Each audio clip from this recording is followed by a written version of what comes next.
You're listening to Monday Matters, a Principal Matters podcast production. Hi, Principal Matters listeners. This is Will Parker, host of Principal Matters, back with my co-host, Dr. Jen Schwanke. And we're here for another Monday Matters episode. And Mondays are the times where Jen and I just get to check in, stay current, give you some updates. Hey, Jen, we didn't talk about this before we started recording, but you got to do a writer's retreat. I don't know when you're going to share a little bit of the magic that you got to experience, but what can you tell us? Oh, it was such a wonderful experience. I've never done anything like that. And it was 100% for me. It felt very selfish at the time, but coming back, I think it was, time to write, time to think, time to hike, time to meet new incredible people, time to be creative, to, feed the inner artist. It was astounding. It really was. It was astounding. My gosh, that makes me so happy. And I had not talked to you about this. So I am so excited because I knew you were, we had messaged when you were leaving and I had seen some of your posts, but that just makes my writer's heart just like sing. I'm just like, I can't stand it. I just want to go out right now, stop recording, get my journal, head to the woods or the lake. Right. No, that's wonderful. But you know what's so cool about being that intentional is, and you said this at the beginning, it seems selfish, but we spend a lot of our time pouring into others. And what's so cool about when you take some time to pour into you have more to pour into others. That's right. And it just happens that way. That's exactly right. It's so true. And so that is actually, we didn't talk about this, so you can't possibly have deliberately tried to tee up today's conversation, but we want to talk about happiness and responsibility and how those two might intersect. So this question came up really months ago. We've had it in our notes for so long that I just pulled it back up today and said, let's have this conversation, Jen.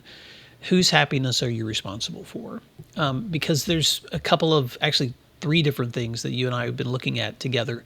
One is an article by Elizabeth Dampf on that topic in ASCD's.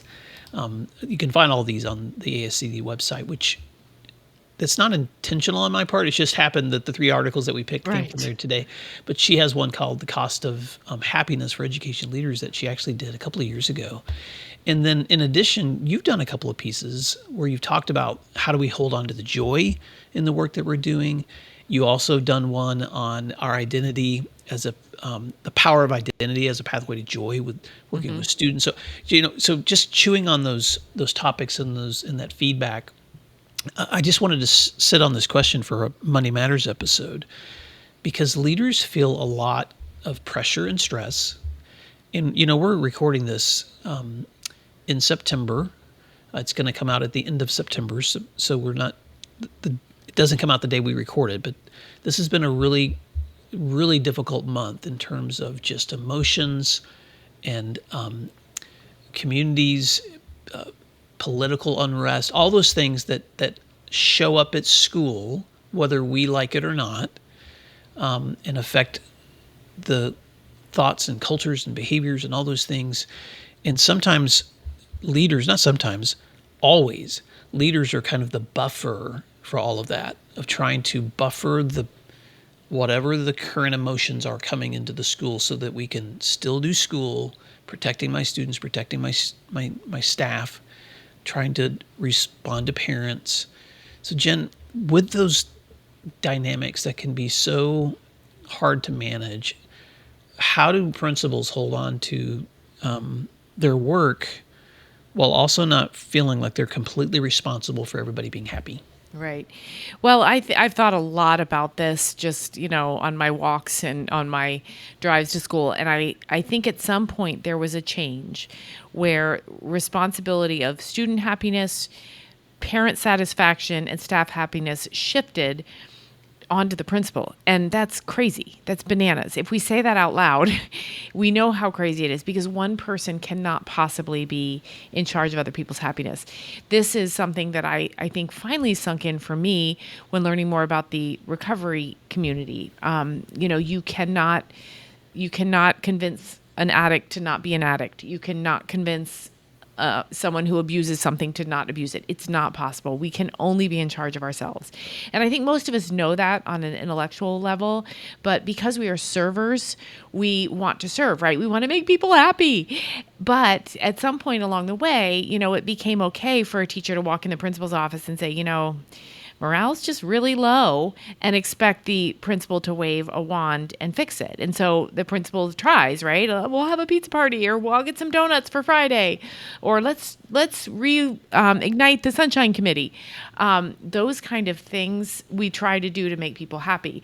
What I love about Elizabeth's article is one of her quotes where she wonders, maybe climate and culture doesn't have to refer to people's contentment, but to an environment of professional norms, high expectations, and consistent results. To me, that's really where we should focus climate and culture, which leads to happiness, without trying to shortcut it and just make people happy. No, I'm so glad you said that, because I think that we know these things, and yet we keep fooling ourselves into thinking that, because we've all heard the phrase, like, if the principal catches if the principal coughs, everyone catches the cold, or the least professional behavior that you allow is the standard that you set. I mean, there's all this pressure that, oh my gosh, everything I do, think, and breathe somehow affects everything that's happening in this school. And on the one hand, it's true that your energy and your belief and your intentions do influence your school. But if you think that you're solely responsible for the feelings of everyone in your school, you will not last long. There's just no way, Jen, that you can maintain that kind of emotional commitment, because you're not God. Right. But you also sometimes have to take a step back and then ask ourselves, okay, then how do we keep a positive attitude or respond in the right ways, while realizing I still I can't control the way people feel. Right. The article, it'll be in the show notes, that I wrote with my friend Tracy Deagle about this. And it was about, can there still be joy in teaching? Can there still be joy in education? And to me, I'll tell you what does work for me, both for my mindset, and I think it influences others.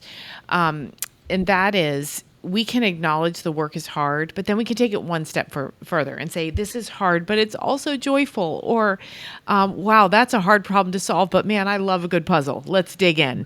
Mm-hmm. To try and use our language and the ways we talk about the hard, the way we talk about what feels like insurmountable problems.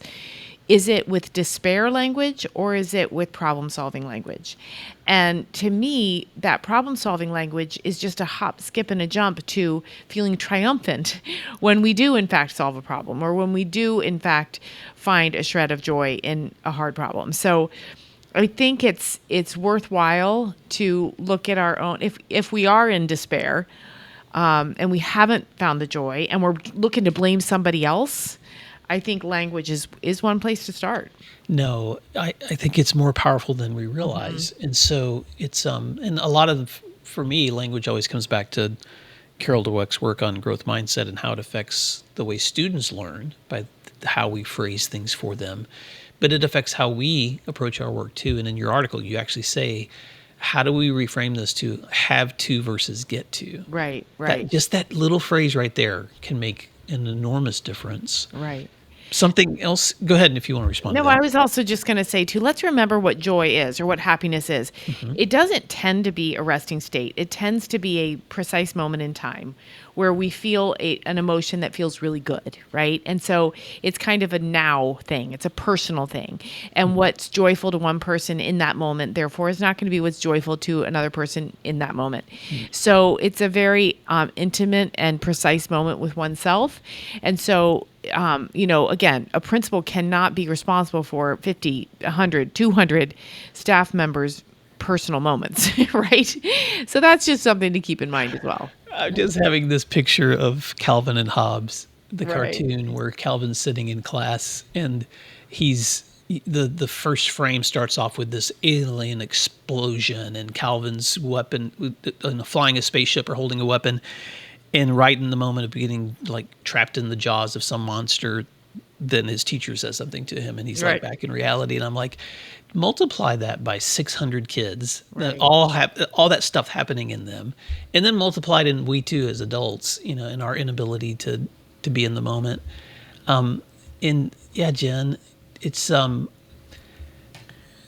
trying to, there's no way we're going to be able to ever manage all of that stuff happening in the brains of kids and get everybody to think and feel the same way at the same time if we did Right. be robots, and I don't want to be in a place like that. Right. But what you just said, which is, okay, be aware of you, but also be aware that joy sometimes in that moment is you just being able to stop and acknowledge what you're experiencing right then, and the things about it that you want to hold on to and remember. Right. You also talk about, and this may be part of that, taking time to feel. Why is that important to you?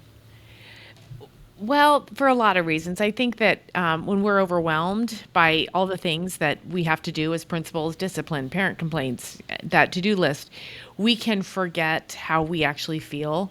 And, not to go down the mindfulness route too much, but, when we're feeling so stressed, to take that time to to pause and acknowledge it, it can move us through it and back toward a place where it actually feels good.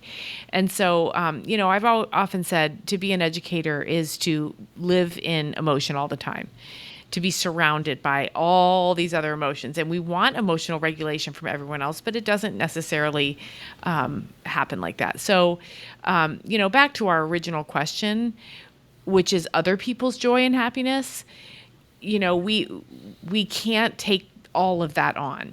We can do our best. We can, to Elizabeth's point, create the systems, the environment, the expectations, the norms that set people up to be pretty darned happy with their work. And then at some point, if they're not, and we all know that teacher that if you delivered their paycheck to their door, they'd say, "Why isn't it in cash?" Right? We know there's people out there that are never going to be happy, and so just to make peace with that and move on and designate most of your emotion to managing yourself, being a role model, using the right language, and making the environment the best it can be. That's where we can make an influence. That's where we have influence. I agree. I want to add one other thing too, and this is from your article also, which is just celebrating the joy in others. And so sometimes, and Joe Sanfilippo talks about this a lot in his work too, and I love how he's modeled it. So that's what's coming to mind right now. But catching other people in their moments of joy and bringing it to their attention, but then also telling other people about the joy that you're seeing in someone else, because those things spread. Right. I even know principals who, when they have an amazing young teacher, they'll look up their parents and call a parent and say, "It's probably surprising you that your teacher's principal is calling you, but your child is just like knocking it out of the park as a teacher in my school." And there's something incredible about when you just wrap that joy around the work that other people are doing, because it brings out more joy in what you're doing. Yeah, and I love to see teachers doing their thing and say to them, "You just seem so happy doing this," and then they'll say, "Well, actually, I am. Thank you." That's another good way to point it out. You wrap up that article by talking about finding a joy partner. What do you mean by that? A joy partner. It sounds so crazy, doesn't it? But, you want someone it's like an accountability partner, right? Somebody who trusts you, who understands you. I actually had lunch yesterday with one of my joy partners, and we ask each other these questions. Are you still finding joy in the work? If so, how are you sustaining it? If not, where did it go? And can you find it again? And many times I can go into lunches with my joy partner, and I'm grumpy, right? I'm grumpy. There's this problem and this problem. And listen to this, and guess what? And then at the end, we'll both be saying, I do it for her as well. We both say we've got it pretty good. We're in an amazing job doing amazing things, and that was a great sandwich. I love it. Well, we're going to link to all the articles that we've just been mentioning in the show notes, and including this one, Can We Still Find Joy in Teaching, that you did with Tracy Deagle. And there's a wonderful, at the very bottom of it, kind of a printable, just reminder of all those things, those 5 ideas for crafting joy in your work. So Principal Matters listeners, you are not responsible for how everybody feels. If somebody hasn't said that to you lately. Yeah. You do deserve credit for showing up and believing in the ability for other people to do great things and hard things, and for still believing in kids and teammates when they disappoint you.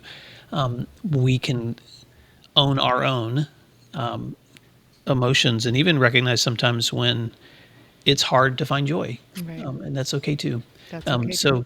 So Jen, thank you for bringing that conversation to us today. And Principal Matters listeners, as you step into your week, if there's any other resources that we can help you with, you can find today's post on the website at williamdparker.com. And Jen, where can they find your wonderful new newsletter? Yeah, thanks, Danny Bauer. My new newsletter is at jenschwanke.com. Just click on the newsletter link and you can subscribe, and it'll come to you every Wednesday. Thanks, friends. We hope you have a fantastic week. And until next time, thanks for doing what matters.